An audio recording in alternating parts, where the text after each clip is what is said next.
அகிலம் நியூஸ் நேயர்களுக்கு வணக்கம். இன்று இரவு நேர பிரதான செய்திகள். முதலில் தலைப்புச் செய்திகள். நூற்றுக்கணக்கான கைதிகளுக்கு ஜனாதிபதி பொது மன்னிப்பு. உயிரை மாய்த்த மாணவி ஆசிரியரால் பாலியல் வன்கொடுமை, அதிர வைக்கும் அறிக்கை. விபத்துக்குள்ளான கார், துவிச்சக்கர வண்டி, 2 சிறுவர்கள் காயம். பூப்பறிக்க சென்ற சிவில் பாதுகாப்பு அதிகாரிக்கு நேர்ந்த கதி, சோகத்தில் தவிக்கும் உறவுகள். கொழும்பில் 2 இடங்களில் திடீர் தீ விபத்து. மதுபோதையில் காரை செலுத்திய சாரதி கோர விபத்தில் உயிரிழப்பு. யாழ் அச்சுவேலியில் வன்முறை குழு அட்டகாசம். மன்னாரில் செப்பு கம்பி மற்றும் தொலைபேசி கேபிள்களுடன் 2 கைது. தொடர்பான விரிவான செய்திகள். நாடுளாவிய ரீதியில் வெசாக் போயா தினத்தை முன்னிட்டு சிறை கைதிகளுக்கு விசேட பொது மன்னிப்பு வழங்கப்பட்டுள்ளது. அரசியல் அமைப்பின் மூலம் ஜனாதிபதிக்கு வழங்கப்பட்டுள்ள அதிகாரங்களுக்கு அமைய இந்த நடவடிக்கை எடுக்கப்பட்டுள்ளதாக சிறைச்சாலைகள் திணைக்களம் தெரிவித்துள்ளது. இதன் அடிப்படையில் சிறு குற்றங்களுக்காக சிறை தண்டனை விதிக்கப்பட்டிருந்த 388 கைதிகளுக்கு இந்த விசேட பொது மன்னிப்பு வழங்கப்பட்டுள்ளதாக சிறைச்சாலைகள் ஆணையாளர் காமினி பி திசாநாயக்க தெரிவித்துள்ளார். இந்த பொது மன்னிப்பு வழங்கப்படும் கைதிகளுள் 4 பெண்களும் உள்ளடக்குவதாக சிறைச்சாலைகள் ஆணையாளர் குறிப்பிட்டுள்ளார். இதேவேளை வெசாக் போயா தினத்தை முன்னிட்டு சிறை கைதிகள் மே 12 மற்றும் 13 தேதிகளில் பார்வையாளர்களை சந்திக்க வாய்ப்பு வழங்கப்படும் என சிறைச்சாலை ஆணையாளர் குறிப்பிட்டுள்ளார். இந்த வாய்ப்பு காலை 9 மணி முதல் மாலை 4 மணி வரை கிடைக்கும் என்றும் அவர் தெரிவித்துள்ளமை குறிப்பிடத்தக்கது. உயிரை மாய்த்து கொண்ட கொட்டாஞ்சேனை பகுதியைச் சேர்ந்த பாடசாலை மாணவி பம்பலப்பிட்டியில் உள்ள பாடசாலை ஒன்றில் கல்வி கற்று வந்த காலப்பகுதியில் அந்த பாடசாலையின் ஆசிரியரால் பாலியல் வன்கொடுமைக்கு உள்ளாகியுள்ளமை தெரிய வந்துள்ளதாக காவல்துறையினர் தெரிவிக்கின்றனர். சந்தேக நபரான ஆசிரியர் தற்போது பிணையில் விடுவிக்கப்பட்டுள்ளதாகவும் அவர் வெளிநாடு செல்ல தடை விதிக்கப்பட்டுள்ளதாகவும் காவல்துறையினரால் வெளியிடப்பட்டுள்ள அறிக்கையில் தெரிவிக்கப்பட்டுள்ளது.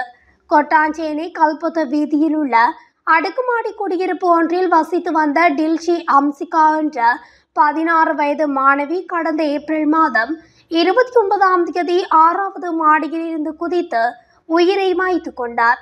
பின்னர் மே 4 தேதி மாணவியின் பெற்றோர் ஊடக சந்திப்பை நடாத்தி பாடசாலை ஆசிரியர் மற்றும் மேலதிக ஆசிரியரின் செயல்களே அவரது மரணத்திற்கு காரணம் என்றும் குற்றம் சாட்டினார். அதன்படி மாணவியின் மரணம் குறித்து நியாயமான விசாரணை நடத்த கோரி கடந்த மே 8 தேதி கொழும்பில் 3 இடங்களில் போராட்டங்கள் நடத்தப்பட்டன. இந்த போராட்டங்கள் கொட்டாஞ்சேனை அடுக்குமாடி குடியிருப்பு வளாகத்திற்கு அருகிலும், பம்பலப்பிட்டியில் உள்ள பாடசாலை ஒன்றுக்கு அருகிலும், தனியார் வகுப்பு ஒன்றுக்கு அருகிலும் நடத்தப்பட்டதுடன் இது குறித்து நாடாளுமன்றத்திலும் விவாதிக்கப்பட்டது. இதற்கிடையில் சிறுமி உயிரிழந்தமை தொடர்பில் குற்றம் சாட்டப்பட்ட தனியார் கல்வி நிலையத்தின் உரிமையாளர் நேற்று பிற்பகல் குற்றப்புலனாய்வு திணைக்களத்துக்கு சென்று முறைப்பாடு அளித்திருந்தார். இந்த சம்பவம் குறித்த வழக்கு மே 19 தேதி மீண்டும் விசாரணைக்கு வரவுள்ளமை குறிப்பிடத்தக்கது. மட்டக்களப்பு மாவட்டம் களுவாஞ்சிக்குடி போலீஸ் பிரிவுக்குட்பட்ட செட்டிப்பாளையம் பிரதான வீதியில் இடம்பெற்ற விபத்தில் 2 சிறுவர்கள் காயமடைந்துள்ளனர். குறித்த விபத்தானது இன்று இடம்பெற்றுள்ளதுடன் லவான்குடி பக்கம் இருந்து மட்டக்களப்பு நோக்கி பயணித்த கார் ஒன்று செட்டிப்பாளையம் பிரதான வீதியில் வைத்து துவிச்சக்கர வண்டியுடன் மோதிய விபத்துக்குள்ளானதாக தெரிவிக்கப்பட்டுள்ளது. இந்த விபத்தில் துவிச்சக்கர வண்டியில் பயணித்த 14 வயதான 2 சிறுவர்கள் காயமடைந்ததுடன் செட்டிப்பாளையம் பிரதேச வைத்தியசாலையில் அனுமதிக்கப்பட்டுள்ளனர்.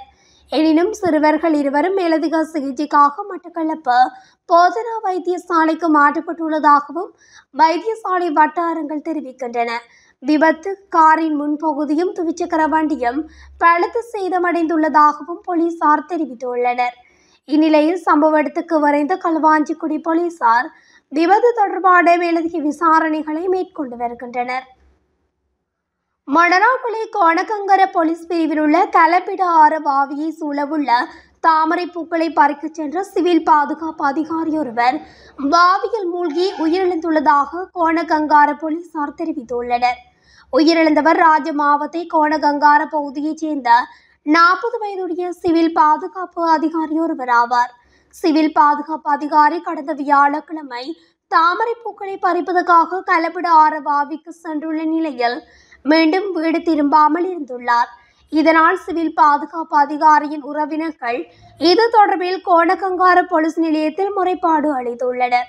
போலீசாரின் விசாரணையில் சிவில் பாதுகாப்பு அதிகாரியின் மோட்டார் சைக்கிள், கையடக்க தொலைபேசி மற்றும் ஒரு ஜோடி செருப்பு கலப்பிட ஆரவாவிக்கு அருகில் வைத்து நேற்று போலீசாரால் கண்டுபிடிக்கப்பட்டுள்ளன.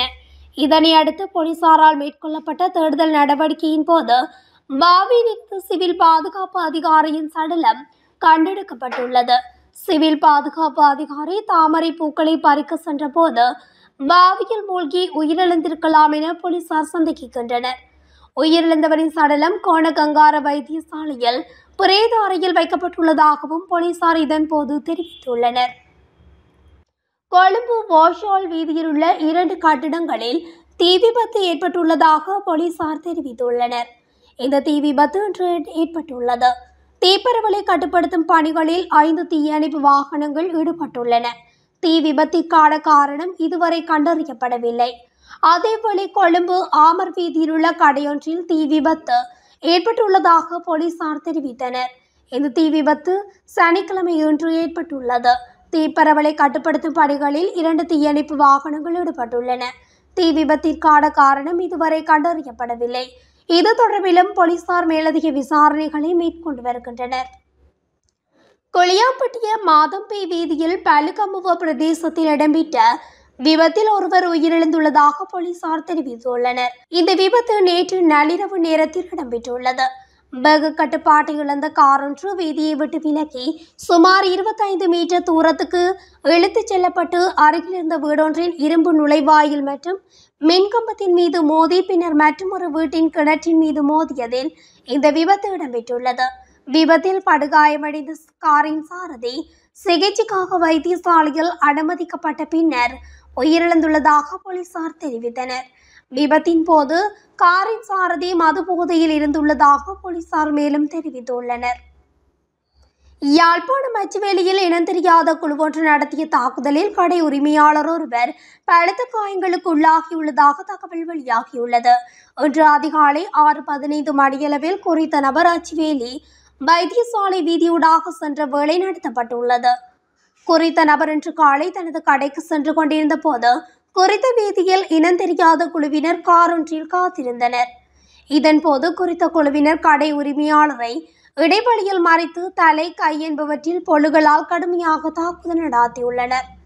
அச்சுவேலி பிரதேச வைத்தியசாலைக்கு முன்பாக உணவகம் ஒன்றினை நடாத்தி வரும் 54 வயதுடையவரே இந்த தாக்குதலில் பலத்த காயங்களுக்கு உள்ளாகியுள்ளதாக தெரிய வந்துள்ளது. காயமடைந்தவர் அச்சுவேலி பிரதேச வைத்தியசாலையில் அனுமதிக்கப்பட்டு மேலதிக சிகிச்சைக்காக யாழ்ப்பாணம் போதனா வைத்தியசாலைக்கு அனுப்பி வைக்கப்பட்டதாகவும் அத்துடன் தாக்குதல் நடத்திய இருவர் தம்மை அடையாளம் காணாதவாறு முகத்தை துணியால் கட்டி மறைத்திருந்ததாகவும் இந்த சம்பவம் தொடர்பாக அச்சுவேலி காவல்துறையினர் விசாரணைகளை முன்னெடுத்து வருகின்றமையும் குறிப்பிடத்தக்கது. மன்னார் ஜிம்ரோ நகர் பகுதியில் 2 லட்சம் ரூபாய் மதிப்புள்ள 17 கிலோ 200 கிராம் செம்பு கம்பி மற்றும் தொலைபேசி கேபிள்களுடன் இருவர் கைது செய்யப்பட்டுள்ளனர். மன்னார் போலீஸ் நிலையத்தில் வழங்கப்பட்ட முறைப்பாட்டுக்கு அமைய இன்று குறித்த நடவடிக்கை மேற்கொள்ளப்பட்டுள்ளது. குறித்த சந்தேக நபர்களை மாவட்ட குற்றத்தடுப்பு புலனாய்வு பிரிவு அதிகாரிகள் குழுவே கைது செய்துள்ளது. இந்நிலையில் சந்தேக நபர்களை நீதிமன்றத்தில் முன்னிலைப்படுத்துவதற்கான நடவடிக்கைகள் மேற்கொள்ளப்பட்டு வருகின்றது. இத்துடன் அகிலம் நியூஸின் இன்று இரவு நேர பிரதான செய்திகள் நிறைவடைகின்றன. தொடர்ச்சியாக செய்திகளை அறிந்து கொள்ள அகிலம் நியூஸ் ஊடகத்துடன் இணைந்திருங்கள். நன்றி, வணக்கம். அகிலம், மாற்றத்திற்கான மக்கள் குரல். இந்த வீடியோ பிடிச்சிருந்தா லைக் பண்ணுங்க, கமெண்ட் பண்ணுங்க, ஷேர் பண்ணுங்க. மறக்காம கீழே இருக்க பெல் ஐகானை கிளிக் பண்ணுங்க.